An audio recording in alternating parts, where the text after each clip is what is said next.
ছাত্র দলের যুগ্ম আহ্বায়ক জনাব মনিরুল ইসলাম মনি,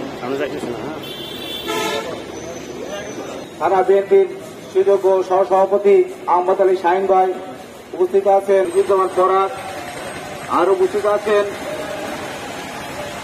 আমাদের, আপনারা জানেন আমাদের এই যুগ্ম আহ্বায়ক জনাব আব্দুল জুবাইর শাওন।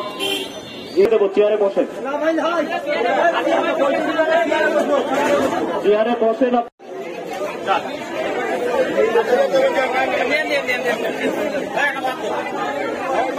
লাইন ধরে আছেন, সবাই সুশৃঙ্খলভাবে লাইনে আছেন।